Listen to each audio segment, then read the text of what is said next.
Hey there, everyone. Thanks for joining us today. I'm Varun Sriram with UCAN and thrilled to be joined by sports dietitian Bob Seebohar for a great chat today on metabolic efficiency training for trail running. Hey, Bob, how are you doing today?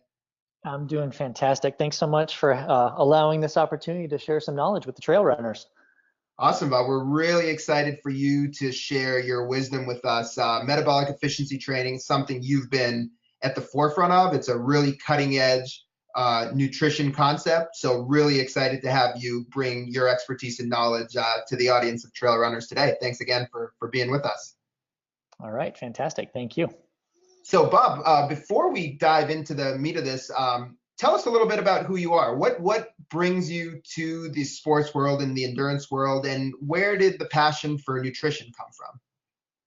Yeah, I'll keep this as brief as possible because I know everyone wants to get into the nutrition. But I'm a competitive athlete. I have been since growing up, and I actually played soccer in my younger life, and got introduced to endurance sports halfway through my undergrad in college, and didn't really take up running per se until I dabbled in some Ironman races, a lot of triathlons, and then I always say I got a little bored in the Ironman world, and I actually moved on to the ultra trail running, ultra marathoning, and I tell you what, I really learned a lot about my body, about physiology. But I went through school and I studied exercise physiology, sport nutrition. Obviously, I'm a sport dietitian and a coach. So what I like to do is I really like to answer the questions that a lot of individuals, a lot of trail runners have is, what do I do? How do I do it? Why do I do this? But I kind of come at it from more of a scientific and real life. So a lot of times you'll talk to friends or running partners and they'll say, oh yeah,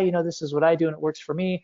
And then sometimes you talk to these higher ups, these professors, and they say, well, this is what the research brings. So I kind of like to pride myself on kind of mixing the two because we want to get the best of both worlds. I still am an active ultra runner, so I do practice what I preach and consistently try different strategies in terms of fueling, in terms of hydration. So, I've got the education you can see on the screen. I've been very, very honored to work in some very prestigious places in terms of being a sport dietitian. But, nowadays I love bringing the science and that gap of science into real life and actually giving the truth instead of a lot of this floating around information that may or may not be applicable. You're not quite sure what you're going to get. So that's kind of leads me to here. I've been doing endurance sports since 1993, and I've never looked back. I seem to do something different every year. I like to challenge myself, but fortunately, it's funny. It usually includes some type of ultra running. So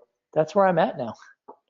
And Bob, you mentioned kind of blending that scientific knowledge with real life experience, and frankly, that's exactly what we're going to do on this session here today. So, Bob, you're going to take us through the theory behind metabolic efficiency training, the science behind us, explain to all of us what it actually is and why it works, and then we're going to hear about your personal experience, kind of putting this philosophy into action this past fall when you were out at the Grand Canyon doing the rim to rim to rim run, which is an ultra run on trail. So really, your experience there feeds very nicely into the topic of conversation for today.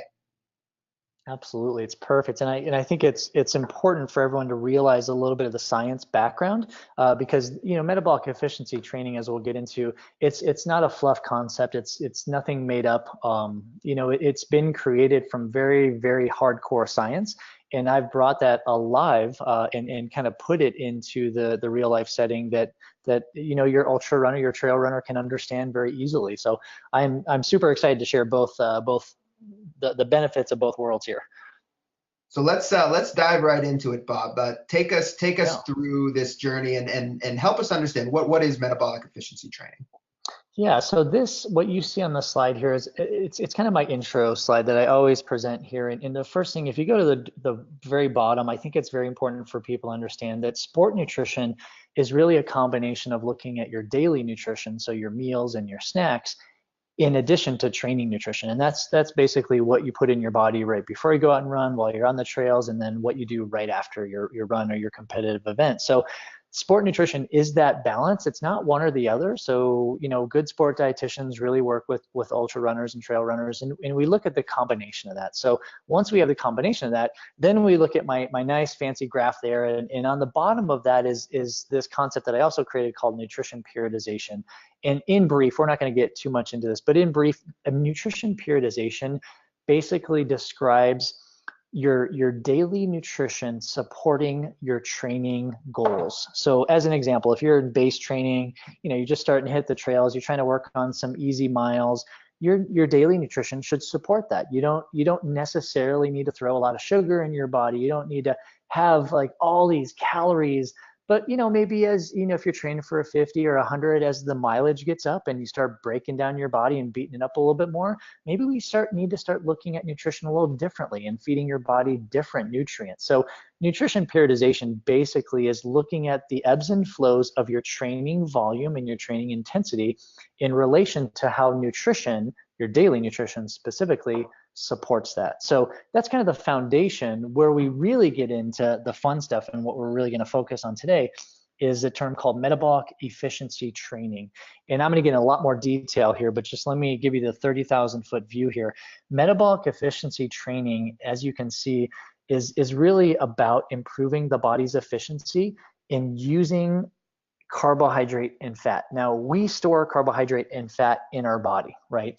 Metabolic efficiency training isn't a diet. It's not a low carb, high fat. It's not keto. It's not high carb, low fat. It's not paleo. It's not any of these things, right? Metabolic efficiency training is a lifestyle program. And I know that sounds funny, but really lifestyle program that allows you to adapt your nutrition to your training goals, right? So back to this thing, it's not a diet, right? It's made up predominantly of 75% nutrition. So throughout this journey and this story, as you listen to me, you're going to realize that when you can improve your body's ability to utilize its stored fat and carbohydrates, you can actually go longer, fewer calories, recover faster, decreased inflammation. It's fantastic, right? But you don't necessarily have to do it all from aerobic training. So a lot of times ultra runners, we head out, keep pretty low heart rates depending on the terrain that you're doing, and that will actually aid in improving your body's ability to adapt or to burn fat. However, a lot of people don't realize that a lot of this really has to do with changing your nutrition. So a lot of times when I work with ultra runners and trail runners, I don't really adapt their training much. I really come into the equation in terms of nutrition. So please take from this that nutrition is far more important at adapting your body from a metabolic efficiency standpoint than is exercise. Now, that said, back to this whole storing carb and fat. So the average ultra runner probably stores around 1,400 to 2,000 calories worth of carbohydrates, depending on gender and depending on size, right? So obviously smaller female ultra runners, trail runners will store fewer carbohydrate. Larger male runners will store more carbohydrate. Now, that's fine. It's all great. That's only going to give you about 2, maybe 3 hours of energy reserves when you're out on the trails, depending on the intensity that you do, right? So now contrast this to the amount of fat that you store in your body. So you store around, depending on body composition, you store about 50,000 up to 80,000 calories as fat. So obviously there's a huge, I look at it at potential, right? A lot of people don't look at it that way, but we store a whole bunch of fat. If we can just teach our body to tap into those fat reserves, for the trail runner, for the ultra runner, this is just gold. I cannot describe it any more eloquently, because you can now go for 4, 5, 6 hours at a time without much feeding, to be honest with you. And you'll hear my personal example a little bit later. But what we're trying to do is we're trying to teach our body to burn more fat and store more carbohydrates when we really need them. Now, when do trail runners need them? What do ultra runners, how are we different than the average endurance athlete, cyclist, triathlete, whatever? Well, typically we are going to go out for longer duration.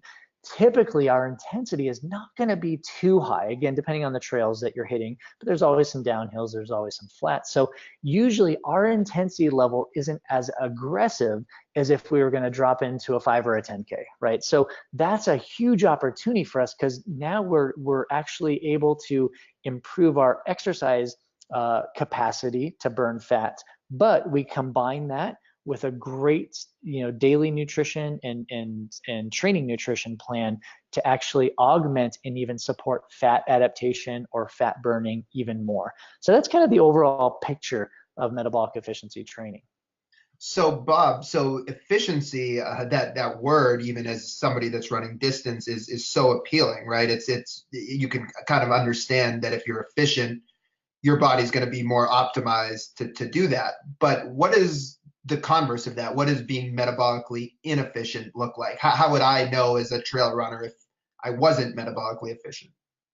Yeah, it's a great question. So, the first thing when you're out on the trails, the last thing you want to do is carry a lot of calories, right? That's just added weight. It's added stress on your musculoskeletal system. We do not, as trail runners, we do not want to have a lot of weight on our body. So, being inefficient, and you can see this from the slide. Obviously, if you're not efficient at utilizing your fat stores, that means you're going to be relying more on your carbohydrate stores. So, just like I said, you have fat and carbohydrate stores, and you're either going to burn one and store the other, or store one and burn the other, right? So it's kind of a dichotomy here. So if you're relying more on carbohydrate stores, of which you don't have that many, you're going to need to supplement with more carbohydrates. So you've got to take more food with you. You've got to take more sport nutrition products with you. That's extra weight. That's extra space, if you even have space in a pack, right? So it actually produces a very, very poor tactical decision in terms of needing calories, right? So you have a higher risk of GI distress. You could increase your body weight and body fat throughout training because you're probably overfeeding. And then in some cases, in terms of health, not necessarily performance, but the more sugar and the more calories that you eat, especially from sugar-rich products, the more you will be predisposed for some disease states. So it's really important if you can teach your body to become more efficient, you actually store your carbohydrates better. You don't need to carry as many calories, and really you can burn mostly on the fuel that your body really loves to burn, and that's fat.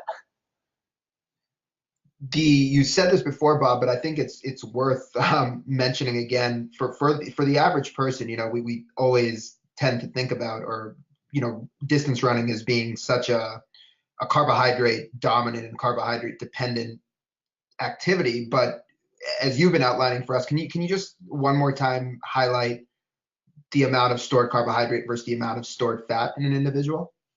Absolutely. So the average person will store between 1,400 and 2,000 calories of carbohydrate, and that will give you about 2 to 3 hours worth of energy if you're training. Now, there are a lot of ifs actually. If you're training at a moderate intensity, so that's what we usually refer to as aerobic or zone 1, zone 2, basically, right?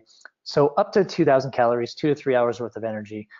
Contrast that to 50 to 80,000 calories stored as fat, and you could literally probably do a few 100-mile races on the amount of fat that you have stored in your body. It doesn't mean you're not going to be eating, which we'll get to a little bit later, but it just means that your reliance upon supplemental calories will be so reduced because you are now so actively burning through those 50 to 80,000 calories, but it's going to take a really long time to burn through those fat calories than it would carbohydrate calories.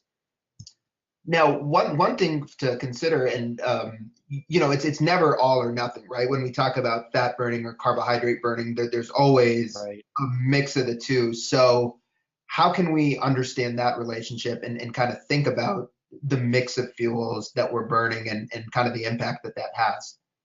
Absolutely. It's a great point. So your body has, like I said, stored carbohydrates, stored fat. You're almost every point in time, your body is burning both nutrients, fat and carbohydrate. You can see this from this graph that I show up here. This is the traditional, what's called crossover concept in exercise physiology. And all we're looking at here is the red line is the percentage of fat being burned. The blue line is percentage of carbohydrate being burned. And all this graph is saying is basically this. Low intensity exercise, we burn more fat. Higher intensity exercise, we burn more carbohydrate. Now, in the past, what we have seen from exercise physiology research, and this is why I highlighted this in the past, where your body crosses, which was affectionately called the crossover point, that in research has been shown to be 63 to 65% of your max intensity, and that can be measured as VO2 or heart rate. what's important here is to look at that star and say, okay, everything to the left of that or under 65% max intensity, which for ultra runners is usually aerobic or zone 1, zone 2 training, you're burning more fat. That's all great. That's fine. Fantastic. However, there's an opportunity here to move that star to the right. And this is what I asked about 15, 16, 17 years ago when I started creating this concept. Is I challenged this and I said, well, is there an opportunity? We know we burn both macronutrients and we know we burn fat at low intensities, carbohydrate at higher intensities, but is there an opportunity to move this point? Like, can we develop better fat burning at higher intensities? And of course, the answer is yes, which I'll get to here in a second. But let's just introduce the who cares. Like, why is that important to burn more fat at higher intensities? Well, we kind of covered that. But if you can actually push this crossover, what I call the metabolic efficiency point, if you can push it to the right, what you're doing is you're now able to utilize fat higher intensity. So when you're climbing up a mountain, right, your heart rate's a little bit high, you're actually going to be burning more fat, which means, again, you need less carbohydrates from supplemental calories. You don't need to carry as many carbohydrates because you're running mostly on fat. And that is the huge, huge, huge importance of trying to shift your metabolic efficiency point. Very interesting. And it's, it's kind of, I think, to a lot of people that have been in the sport that are listening to this for perhaps several years. I know, Bob, when I've heard you talk about this in person, this oftentimes is where minds start to get blown. So I want to have you keep taking us through this journey. Yes, absolutely. So, and let me just stop and pause really quick. This isn't, like I said earlier, metabolic efficiency training is not a diet. Metabolic efficiency training is the combination of using nutrition and exercise. And remember what I said earlier, nutrition far outweighs the ability to become fat adapted than does exercise, but they're both important. And let me just say this, that this is grounded in scientific research, right? Everything, well, most of this that you'll see, you can study in exercise physiology research, biochemistry, nutritional, metabolism. Everything that I use to develop this metabolic efficiency training concept is based on scientific physiological nutrition research. So feel good about this. This isn't your whatever name of the game, trend diet or whatever that's out there. Like, this actually has some clout.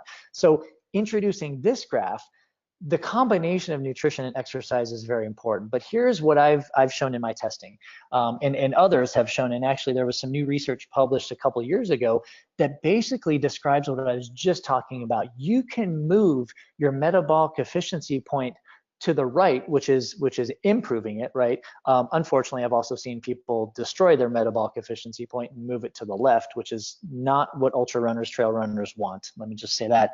But what we're seeing here is, as we're now looking at a nutrition change, daily nutrition, training nutrition, once we bring in the factors of manipulating blood sugar and controlling and optimizing that, we can actually push that metabolic efficiency point up to 89% of VO2 max. And that wasn't even my lab that did this. This was research that has been published by another individual overseas in the UK.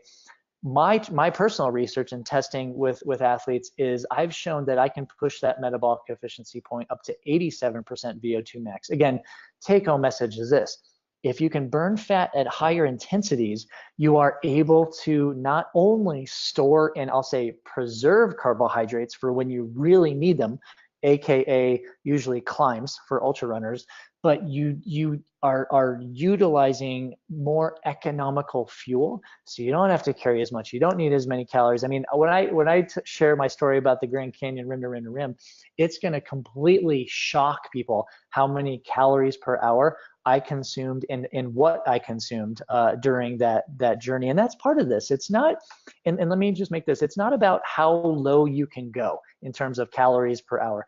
What's really matters is how economical you can make your body in terms of using fat and preserving carbohydrate.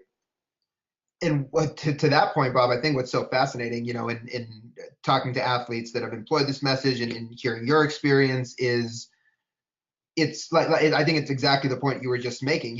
This wouldn't be a strategy you would be utilizing to run rim to rim to rim if it was a starvation diet, or if it was something that was calorie restrictive and made you feel crummy. The whole kind of idea of this, and what makes it so powerful, I guess, for endurance athletes is the energy that you're able to maintain while you're following this nutrition philosophy, right? It's really like that's what's so powerful about it, is being able to kind of have this calorie control and be more efficient while also feeling great. Yeah, absolutely. And the great thing is not only is energy stable, but it's not restrictive. There's no bad or good foods unless of course you're allergic to them, right? You don't have to play the diet mentality game anymore. And you're not starving yourself. You're not actually even counting calories, right? You're just actually getting a little bit more in tune with your body and feeling good, and giving it what it needs at the times that it needs it. So you talked about the idea, Bob, that there was testing for this, and so take us through that. What is the testing all about, and how do we understand, through the testing, the power of metabolic efficiency and the impact it can have? Absolutely. So back in the early 2000s, this is when I first came up with this and really devised metabolic efficiency training concept. And it took me about a year to 2 years to develop the physiological testing. But as a trained physiologist, also, I'm very privy to all exercise physiology tests. Went through school, VO2 max testing and spirometry and lactate threshold, everything, like you name it. So I kind of put my old college university hat on and actually developed the test to basically ask the question, how efficient am I at burning fat, or how efficient am I at burning carbohydrate? So I've created this test, and you can see this here. It's actually a very easy test. Fortunately or unfortunately, it does require a piece of technology called a metabolic cart, and you need to go to a performance center or someone that has a metabolic cart. If they have that technology, then they can do this test. Now, let me just say this, because I always get a lot of listeners, a lot of athletes and trail runners saying, well, wait a second, if I don't have access to this test, is this still okay? Like, is it still valid? Should I still do it? Absolutely. Remember what I just said? I created the concept before I created the testing. So I take athletes through this all the time without them needing, or without them having the ability to test.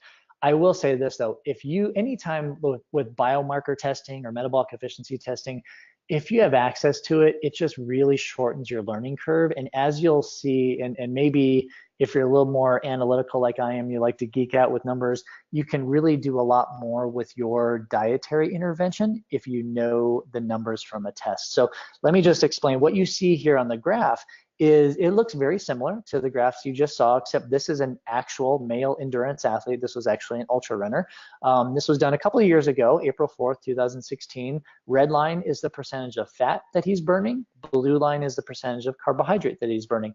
And you see a very similar pattern. Not everybody looks like this. I just wanted to choose one that really looked pretty. Now this, what you see is every data point is a 4-minute data point, and every 4 minutes the intensity increases. So this particular athlete, I took him on, he was on a treadmill, and he started at an 8:27 minute per mile pace and went all the way down to a 6:19 minute per mile pace. And again, it's not a VO2 max test. Like, once I get the data, and you can see where that star is, or that metabolic efficiency point that I call it, once I have that, I don't need to really continue the test much longer. So it's not max VO2, it's actually a sub-maximal test.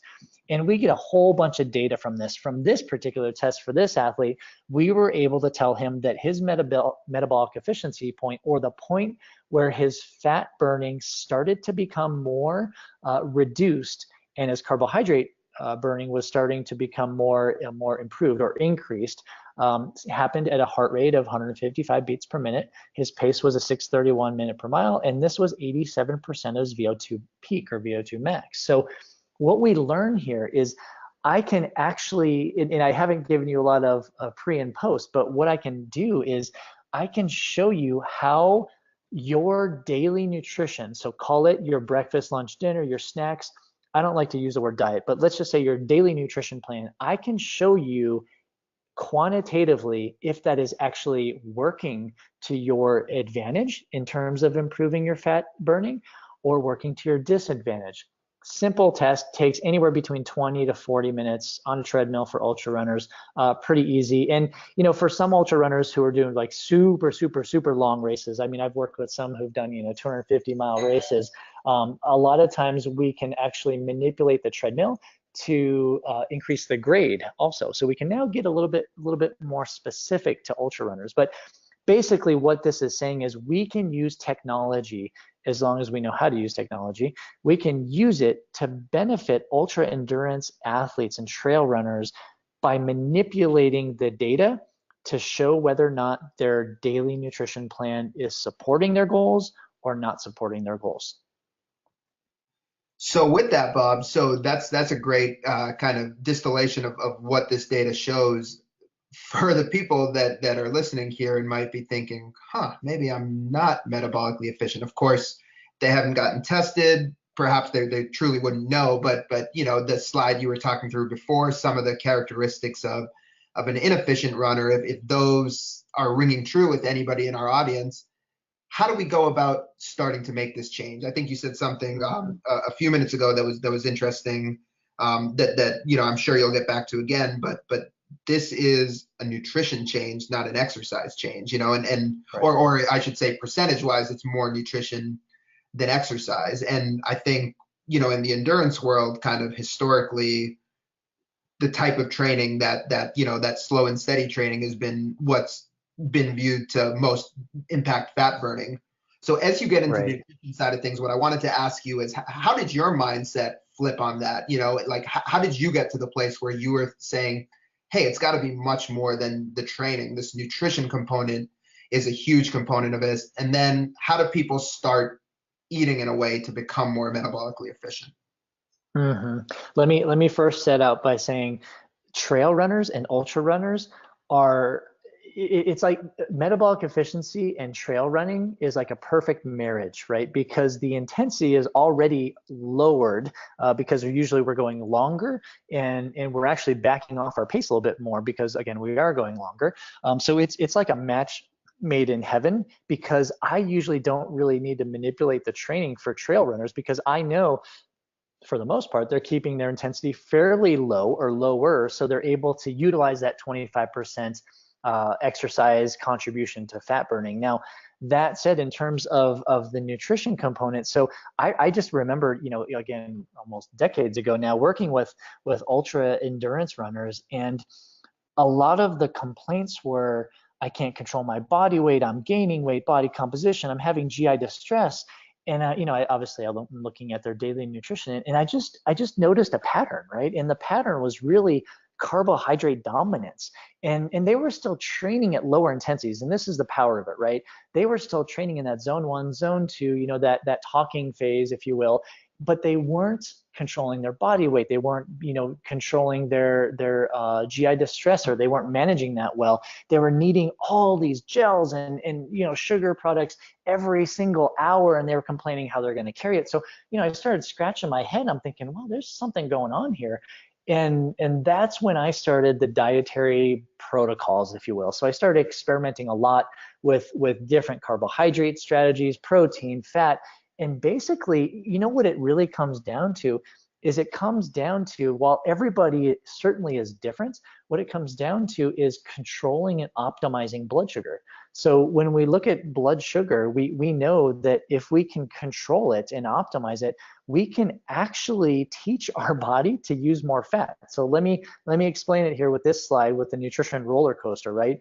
And this is basic biochemistry. You can pick up a biochemistry textbook anywhere and read the same thing that I'm going to tell you. But if you eat a higher carbohydrate diet, call it, and I'm not picking on pasta, but call it bread or whatever, just starchy carbs, high refined sugar, carbohydrates, that's going to increase your body's burn rate of carbohydrates. It's a very cyclical cycle. So you eat carbs, you burn carbs, you eat carbs, you burn carbs. Remember before what I said, you don't store that many carbs. So you're actually, if you're in this cycle, you are going through your carbohydrate, your glycogen stores very, very quickly. And that's the runner that may not know this yet, and they're eating every 90 minutes to 2 hours. That's just, for most people, That's just not right, right? It's just not what we need from a health or performance standpoint. So if you look at the bottom of this slide, this up and down, this blue line, that signifies your blood sugar and your insulin curve, right? So when you wake up first thing in the morning, your blood sugar is low, blood insulin is low, you tend to eat something. Whenever you eat something, your blood sugar will raise, and therefore your insulin response will be triggered from this wonderful organ, which you see on the right, kind of funny looking organ called your pancreas. Now, here's the thing. When you eat a high sugar rich food, and basically sugar, carbohydrate, your blood sugar is going to spike, then it's going to go down again, then you're going to eat something again, it's going to spike. If you don't put together carbohydrate, protein, and fat, you're always going to see this nutrition roller coaster, this spike of blood sugar. Now, some people say, hey, no problem, I'll just eat. Well, yeah, you end up eating every 90 minutes to 2 hours. But here's the implication of this. Whenever your blood sugar is high, and this is, again, basic biochemistry, whenever blood sugar is high, your pancreas gets the signal to say, hey, this is a danger area. We need to secrete insulin. Insulin swoops in, does its job, decreases blood sugar, and everybody goes on their happy way. Now, the more you do this, the more you tax your pancreas to release insulin, it could, later in life, produce what's called insulin resistance, aka prediabetes or diabetes. So we don't really want that, right? We want to control our blood sugar. And as you can see from this slide, the unhappy blood sugar line is the blue line. The happy blood sugar line is the dotted red line. So we know we're going to have ebbs and flows in our blood sugar, but we don't want spikes in our blood sugar. So this is how we do it, right? We want to combine protein-rich foods. We want to combine that with fiber-rich foods, and we want to combine that with fat-rich foods. So I always say protein, fiber, fat. 75% of this game is all related to protein, fiber, and fat. Now, for you analytical, quantitative people, if you want to know the biochemistry behind what happens when insulin is actually increased because blood sugar is increased, I put it down there just to let you know, right? So insulin inhibits this thing called lipolysis, which is the breakdown of fat, and this is how it does it. I'm not going to get into too much of the science, but just know that this is basic. This isn't even biochemistry 401. Like this is basic. This is biochemistry 101, right? So here's a great example: a banana. I love using bananas. Bananas are fine. They're, it's a decent fruit. If you eat a banana by itself, your blood sugar will emulate the blue line. If you eat a banana with some type of nut butter that has protein and fat in it, now you will emulate the red dotted line. So what I'm talking about is the combination of macronutrients to control blood sugar, and that is what's so important. This is the age-old question: what do I eat, right? Well, I'm not going to tell you exactly what to eat, but I'm going to tell you how to put together your food. So when you approach food, what we're looking at is you identifying your source of protein, you identifying your source of fiber, which is carbohydrate, by the way. It's vegetables, it's fruit, it's whole grains, nuts, seeds, legumes, right? And then usually the fat is incorporated into protein-rich foods unless you are a vegan. And that while this is all still very, very possible to do with vegan and plant-based eating, it's just a little bit more tricky. You just need to be a little more concerted and make a little bit more effort towards it, but is absolutely 100% viable in terms of having a plant-based diet. Really fascinating, Bob. And I think that piece really ties together the idea of why metabolic efficiency training. You set up the element of improving fat burning and why that might be compelling for a trail runner or ultra runner, and then the element of how to do it nutritionally, and that both the energy aspect as well as the health aspect. It creates a really compelling case. But what would you say are the top most compelling reasons for a trail runner or ultra runner to try metabolic efficiency training? Yeah, back when I first started, this concept and created it, it was honestly, to be completely honest, it was only because I wanted to get rid of GI distress in the ultra runners that I was working with and ultra endurance athletes. That was one of their biggest concern, that and weight loss. So I was trying to just make it whatever I could, just try to change this whole GI distress monster. And I say that because I was also plagued with the GI distress monster way, late 90s, early 2000s, doing a lot of Ironman events. Even when I started getting into my ultra running career, was plagued, usually in a 100-mile race, you're talking 70, 80 miles in, and your stomach is kind of getting a little sour. So my main goal was decreasing or eliminating the risk of GI distress. And I think that's going to hit home with every single long distance trail runner. If you're doing above a 50K or above, this is going to resonate with you, right? Because a lot of ultra runners will get sour stomachs, and it's not right. Like, it's not rite of passage. It doesn't have to happen. Like, you can actually control it. And isn't it funny? Like, you don't need to take a pill. Like, all we're doing is manipulating your daily nutrition and being smart about the foods that you put in your body, and also the strategies you use for nutrition surrounding training. So that's number one. We talked about burning more fat, preserving carbohydrate, but here's another thing that's really important for trail runners is looking at body weight and body composition. So it's not, I work with a lot of triathletes too, who are pretty geeky when it comes to quantitative numbers and their body weight. Ultra running, this is why I love ultra running. Ultra running is kind of a chill sport, right? We're out there, we're having fun. We don't really care about much. We're engaging with nature. Like, it is just a total different perspective, right? But we have to go up and down mountains, and we have to go for 50, 100 miles. It benefits us to not be carrying around any extra weight. I'm not talking about like weight loss just for performance. I'm talking about health, right?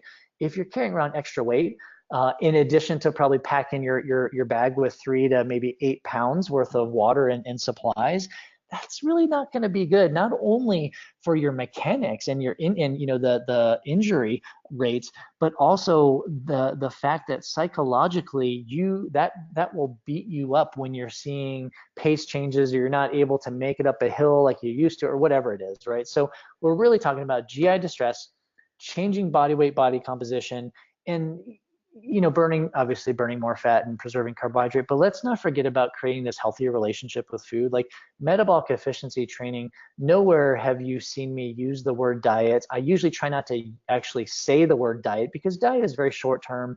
It's a 4-letter word that belongs with other 4-letter words, and it's not sustainable long term. Metabolic efficiency training is basically manipulating your nutrition to support your trail running volume and intensity load. And it fits into your lifestyle. Like, if you want a piece of pizza, have a piece of pizza. You want a cookie, have a cookie, right? But let's just approach it the right way. Like, let's stop being restrictive and open up this healthier relationship with food, and instead of always banging your head on the wall and saying you're a bad person because you had a cookie or whatever it is. Very interesting, Bob. And now let's take this now a little bit further, as in the final bit of time that we have here, and talk a little bit both about the daily nutrition and how to get started with this, as well as where to get started with training nutrition. So what to do kind of on an everyday basis, and then we can give some feedback on what's worked for you, Bob, and kind of how you can fit conceptually with metabolic efficiency training when it comes to actually fueling your training. And as part of that, would love to kind of get into your rim to rim to rim run at the Grand Canyon and how you actually fueled for that. But let's, coming out of this, start with the everyday nutrition element of this. If people are trying to plan their everyday nutrition patterns in a style that is in alignment with metabolic efficiency training, you've created a model that kind of makes this very easy to get started. Can you tell us a little bit about that?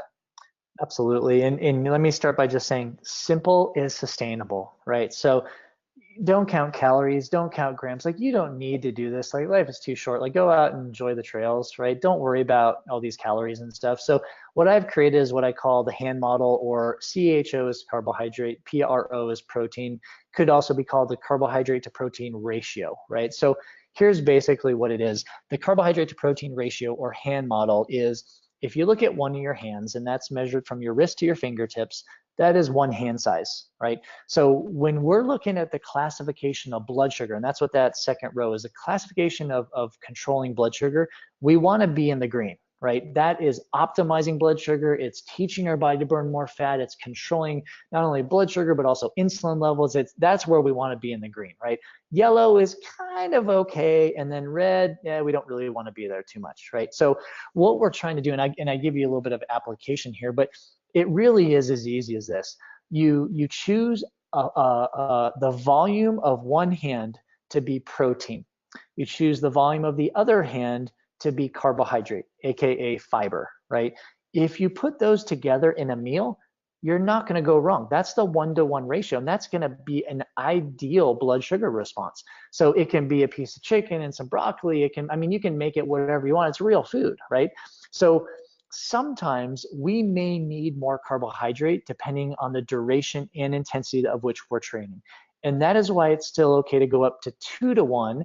And that 2 is 2 handfuls of carbohydrate and 1 handful of protein. That will still maintain very good blood sugar control, but you don't want to use this too often, especially if you have had GI distress or if you have some body weight and body composition goals. Most of the time, I try to get my ultra runners sticking around 1-to-1 and save the 2-to-1 for really long training days. Like if you're going to go out and just, you know, have a weekend about it, right? Those might be good 2-to-1 days versus 1-to-1 days. So it really is as easy as just looking at food relative to the volume you have. The hand model is actually, there's a lot of science behind that I won't introduce now, but it's really looking at how do we put food together in the right quantities now. And that's why carbohydrate and protein, as an aside, have the same calories per gram. That's why we can get away with comparing a 1 part ratio to 1 part ratio. So in the end, 1 handful of protein, which also has fat in it, 1 handful of carbohydrate, preferably not refined, not processed. We're talking about fruits, veggies, whole grains. Putting those together in a 1-to-1 or a 2-to-1 ratio will optimize blood sugar and improve your metabolic efficiency. And to kind of help people with that, this is kind of another foodless chart that can make that whole pairing of foods very easy, right? So how should people kind of think about using something like this? Yeah, I like to include this just to say, you know, most of your daily nutrition should come in the red box if you can help it. Like 90%, you can satisfy all your needs through the first 2 columns. And then obviously whole grains, yes, and then misses. So misses are foods that aren't necessarily a protein, fat, vegetable, or fruit, or whole grain. So this could be things like chocolate, things like chips, donuts, cookies, you know, whatever, right? They just don't fit in another category. It's very important to have misses because that again is the healthier relationship with food, but not to maximize the misses. Instead, we want to minimize the misses. So this is actually a really good little slide that you can just, you know, and what I have ultra runners do all the time is they list the foods that they enjoy, right? The protein and fat that they like, maybe it's chicken and peanut butter and other beans or nuts or whatever, and you just list what you like in each category and eat from the left to the right. And that's why those arrows are pointing from the left to the right. When you build meals and snacks, identify your protein food first, then add some color with a vegetable and or fruit. And then if you still need some extra carbohydrates, choose some whole grains. And then every so often, the occasional miss, you can have that, absolutely. Like allow yourself to do it. So this is a great way to just quantify the foods that you like in different categories. It becomes a great shopping list and it becomes a good meal idea list because really you're just pairing foods together, protein, fat, vegetables, fruits, whole grains, and the occasional miss. And you know, Bob, for a lot of athletes, I mean, for things that you find commonly, people love to eat eggs, cheese, if you're a meat eater, bacon, you know, a burger, like you were saying before, this doesn't have to be restrictive in any way. I mean, people are doing this and feeling very satiated, feeling like they're eating delicious food. You know, it's just kind of having the wherewithal and the knowledge to know how to structure those meals. Exactly. You know, and I think the biggest mistake ultra runners make is they think they need more carbohydrates in their daily nutrition than they really do. And I think the other thing is, you know, a lot of times ultra runners, we're used to eating solid food. So we're eating a lot of these foods, but they're not eating it at the right time. So they are maybe pushing that envelope in terms of not optimizing blood sugar. So, maybe they're just, before their run, they're going to have a banana, or they're having a snack as an apple at work or something. And so they're eating what we refer to as nutritious foods, but the timing, and more importantly, the pairing of the foods is a little bit off. And those are the two biggest mistakes I see a lot of ultra runners make. In the little bit of time we have left, Bob, I just wanted to spend a few minutes just talking about the training aspect of it. How does Mhm. metabolic efficiency work when you're actually out there running and you've got to fuel these long runs, and even get some feedback from you on kind of what you did yourself when you were just out there in the Grand Canyon a few months ago. And as part of this, we're going to talk about UCAN. So folks that may not be familiar with UCAN on this webinar today, what's really fascinating about UCAN is that it's an energy product, a sports nutrition product that's very compatible with metabolic efficiency. And UCAN is a carbohydrate-based product, but it's a really unique carbohydrate that we call superstarch that breaks down very slowly and steadily. And it's essentially a carbohydrate that maintains a steady level of blood sugar without a big spike for a long period of time. Right there, if we think back about Bob talking about, some of the principles behind metabolic efficiency and how important blood sugar control was as a key pillar of metabolic efficiency, at the core of it, that's what UCAN does as a product. So just as a quick backstory, the superstarch that I was talking about was originally developed for a rare metabolic disorder for one of our founders' sons, where these kids basically couldn't maintain their energy levels. So they needed an energy source, a carbohydrate source that could break down very slowly over a long period of time and sustain their blood sugar. So this was where the superstarch was originally developed for these kids to take prior to sleeping at night, and basically maintain this steady level of energy for up to 8 hours so they could sleep throughout the night. Now, it's kind of the same thing that an endurance athlete wants, that same sustained, long-lasting energy without the highs and lows. And it's also really what we're talking about when we're talking about metabolic efficiency, that idea of being able to control blood sugar and not riding that blood sugar roller coaster that Bob talked about. So conceptually, UCAN and metabolic efficiency make a lot of sense together, and they go hand in hand. Bob, how do you view the relationship kind of between UCAN and metabolic efficiency, and why do you feel that it's such a sensible fuel source for this type of nutrition strategy? Yeah, and let me, if you don't mind, let me digress a little bit. When I did my first 100 as Leadville in 2005, really before UCAN was really out, right? For the most part, there's no option. Here's the thing with ultra runners: we eat solid food, right? Unfortunately, we don't process it well enough, right? So in some people have iron stomachs and iron guts, and some people don't. I am unfortunate not to have an iron stomach, but I always got a lot of GI distress. I taught myself, like after my Ironman days, I tried to teach myself as I went into the ultra running world and doing a lot of hundreds, was try to teach myself, okay, I have to eat real food because that's what's going to be on the course. I have to sustain myself. And, I found that over time, I was able to try to eat real food before going out on some of my long runs. But my stomach just didn't feel right, and I tell you what, I won't tell you exactly what I was eating, but let's just say it was highly processed. It was highly refined because I wanted it to digest very quickly, because I didn't want it to cause any upset in my stomach.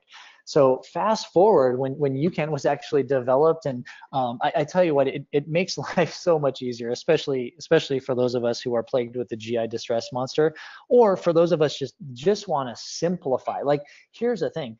I don't want to be carrying. I remember my first Leadville, and you'd laugh at this. I had my crew, I had my pacers, and I packed the back of my car. I had 3 boxes of food, and I had my A box, my B box, my C box. And remember, again, this is way before Generation UCAN was not way before, but right before they were out and really came to market. My A box was, all right, everything is going to go well with my stomach, and this is what I'm going to eat. My B box was, well, maybe things go a little bit south. My C box was, do anything I can to get to the finish line, right? So that was things like Skittles and Red Vines and just crap, right? My A box was the food that I was training with. Now, I will tell you that I had a combination of all 3 boxes, and the stomach was not happy during my first 100. And unfortunately, like I said, at that time, we only had either real food and or a lot of simple sugar-based products. So let's fast forward to Generation UCAN coming on the scene and what it does. I mean, I can't tell you how much this has not only changed my life in terms of being an ultra runner and an endurance athlete, but the hundreds upon hundreds of endurance athletes I work with as a dietitian, as a sport dietitian, completely changes their outlook, because all of a sudden you have a fuel that, number one, doesn't cause GI distress because it empties from the stomach very quickly. It also provides longer lasting energy. So you're not seeing that quick, simple sugar spike while you're running or hiking up the mountain. And it's actually sustainable throughout a longer endurance event, throughout a longer race, a 50K, 50 mile, 100 miles. So you're getting the best of all three worlds with one product, which is great. And this is why I wanted to put it to the test with my Grand Canyon experiment last fall. But does that kind of answer your question, or kind of go into the Generation UCAN story? Absolutely, Bob. And I think you kind of just laid it right. Like, I mean, the things that you were laying out that are compelling and trail runners and ultra runners care about, it's like, can I get through this without my stomach being all over the place? Can I not ride this blood sugar roller coaster? And can I minimize how much I actually have to physically carry out there with me, And I think what you just kind of summarized, you can really be a contributing factor in a positive way for all three of those kind of key core elements that Bob had outlined. So for you, Bob, going into the rim to rim to rim, tell us a little bit about what you were actually undertaking, and then your nutrition strategy, and how you feel. Yeah, so it was, I decided this last summer. I did a Spartan race, and I also do obstacle course racing. And the first one I did the Ultra Spartan, so it's a 31 mile and this was in Colorado. So we were going up and down a mountain a couple times, and trail running. So I had a great base. I had some strength, obviously, but I decided with about 8 weeks, after the Spartan Ultra race, to just go down to the Grand Canyon. I always wanted to do this, the rim to rim to rim, run it solo, just to do it, right? It's just kind of one of those things. It's a beautiful, obviously beautiful location. And just for me, not only is it beautiful, bucket list, that kind of thing, but I wanted to kind of challenge a nutrition strategy. And that's what I came into. So, my fitness level was decent, did a lot of longer runs, never got above 22 miles. For me, it just, my body just doesn't handle recovery well after that. But what I wanted to do was I wanted to do the entire rim to rim to rim. Now, for those of you who are familiar with it, you know what I'm talking about. For those of you who don't, there are basically two routes you can take. One route is a little bit longer, one route is a little bit shorter. Of course, I took the longer route, about 46 miles, give or take, because GPS is not that accurate in the canyon. What I wanted to do was I wanted to not only prove to myself, which I already knew it was true because I've tested this before, just not to this extent, but I wanted to prove to other ultra runners that you can actually go into an event or a competition or whatever you want to call it. Now, this wasn't a competition. I just did it solo. I was having fun. I wanted to prove to everyone that you don't have to overthink your training or race day, competition day nutrition. Like, you don't have to, like I used to do in the past in Ironman days. You set, here's the calories and here's this and here are the gels and the bars and all this stuff. Like, I just wanted to be simple, right? So I wanted to prove, simple is sustainable, not only in daily nutrition, but also in training nutrition. So it's funny because all I brought with me in my pack, like I had a Camelback, I had 2 liters of water, which I had Generation UCAN watermelon hydrate, which we haven't really talked about a lot, but that's the electrolyte powder that UCAN provides. So I had some electrolyte in my Camelback. I knew I had water stops along the way, at least on the south rim part. They closed the north rim because I did this on Halloween. And I literally took with me this is it. I took 2 pouches of Generation UCAN chocolate protein packets, just 2 of those. And then I took UCAN bars. And I only took 8 of them, and I ended up eating 7 of them. But let me just, that's it. Like, think about, and I don't know if you're thinking about this, right? there's no support along the way. You have water at certain points. You're out there alone. I had no crew. I had no pacers. And actually that time of the year, I hardly saw anybody on the trail, which was kind of weird. I started at 3:30 in the morning and it took me 13 and a half hours to finish this, going south rim to north rim, back to south rim. But there's no support. So let's grasp this concept. Whatever I was carrying on my back, that's all I had the entire day, unless I tried to bum something off of anyone that I could potentially see, or if I wanted to, make a stop at Phantom Ranch, which is the base of the canyon by the Colorado River, and hit somebody up for some calories. But I wanted to basically say, I am carrying all my nutrition. Every single piece of my nutrition was UCAN based, except for water and except for my 3 pieces of gum, which I love running with. That's just part of my routine, right? And sugarless gum, by the way. So what ended up happening was I basically went on feel. When I was hungry, I would have a UCAN bar. So I ended up having 7 UCAN bars and 2 UCAN chocolate protein packets for 13 and a half hours. I've already done the math for you guys, right? That's 118 calories per hour with over 20,000 feet of vertical gain. Took me 13 and a half hours to do. So if you can just wrap your head around that, it was probably the most simple event that I've ever done in my life, because at no point was I worrying about my nutrition. I was worrying more about physical fatigue, my footing, especially when it was dark and I was running with my headlamp. And that's it. Like, I didn't have to worry about anything. And to come out of that doing the rim to rim to rim on 118 calories per hour, I think that's going to blow a lot of people's minds. It's remarkable, Bob, because I think I want to just kind of drill this point home again after you said that, but you said you were fit, but your longest run up to that point, was 22 miles. So you were fit, but you were kind of not doing crazy training. And then Yeah. as you took us through from the nutrition side of things, you weren't doing any kind of crazy starvation diet. You were just Exactly. plotting your nutrition perhaps in the months leading up to it, or maybe you've been doing this for so long in a very sensible way, following this metabolic efficiency model where the way you're eating was optimizing how efficient you were, and then you were able to use a training fuel that kind of supported that. So I think it's all very fascinating, and it's super fascinating to me, because when you kind of hear some of those amazing outputs, like, oh man, you did that whole thing on 13 hours, 120 calories or 118 calories per hour, the initial thought might be like, oh yeah, but you must have done some crazy stuff in the months leading up to it, Exactly. to get yourself to that place. But that's not the case at all.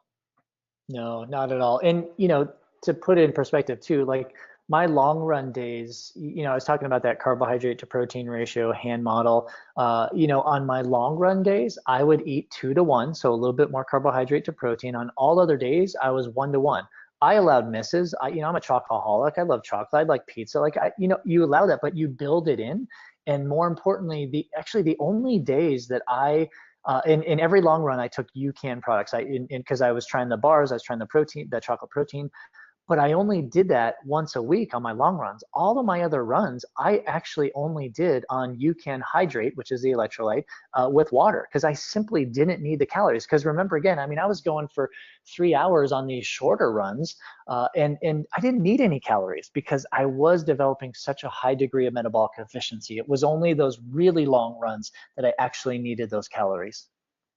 And just for folks that might not be familiar, so with the UCAN bars and the UCAN protein that Bob's alluding to, these both have the super starch in them. So that the carbohydrate that we were talking about, the super starch, which is the energy source in UCAN, the slow releasing carbohydrate, that's the foundation of both the UCAN powders with or without protein, as well as the UCAN bars. So when Bob talks about fueling with those and being able to maintain his energy, he's really talking about what the super starch is able to offer in terms of that slow and steady release and that ability to maintain your blood sugar instead of that kind of traditional quick sugar spike that you'd get from a lot of the traditional sports fuels out there.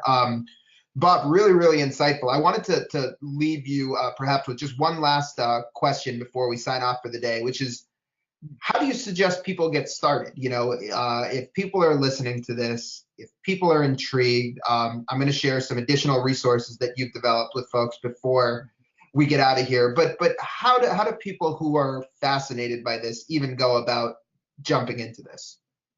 Yeah, I think there's a lot of great resources that I have available. I think really the easiest way to bring it back to kind of, to home, so to speak, is look at what I presented here with the carbohydrate to protein ratio or the hand model. Look at that food list, the columns that you're seeing on your screen right now.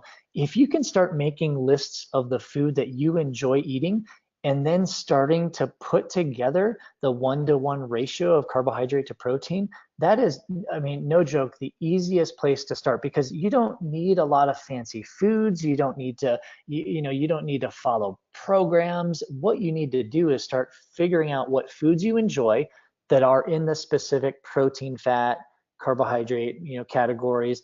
Then start putting them together in the correct volume. To be honest with you, from a daily nutrition perspective, that's all you need to start doing. Like it really is a lot simpler than I believe you think it is. From a training nutrition strategy, once you get into your longer runs, honestly, I'm going to say this, like, don't bother with any simple sugar products. Like, that is simply not necessary for ultra runners. And that's why I think it's such, like, metabolic efficiency training and Generation UCAN, no brainer when it comes to matching those for ultra runners. I mean, it is just, again, I alluded to this earlier, but it is a match made in heaven, because we need slower burning energy, which we get through Generation UCAN products. And on the daily nutrition side, we need to develop putting simple foods together to elucidate a better blood sugar response. I mean, that is really the foundation of this whole thing. Well, that's a terrific place to kind of wrap up, and I think keeping those final points you made, Bob, it top of mind is really illuminating and important. I just wanted to share a few resources with folks before we sign off. So Bob's written some incredible books, both recipe books as well as just the conceptual metabolic efficiency training book, which you can get them all online at energyperformance.com. So if you would really like to dive deeper into some of the theory behind this, or even are somebody that just needs some recipe inspiration to get started, then Bob can definitely help you out with some of these resources. Bob, anything else you wanted to add about this? What else can people kind of look for to dive deeper into this? Yeah, the energy performance for sure. We have a plant-based metabolic efficiency recipe book too. So for our vegans and our plant-based athletes out there, this past year, a colleague of mine actually created a new company called Baroda Foods.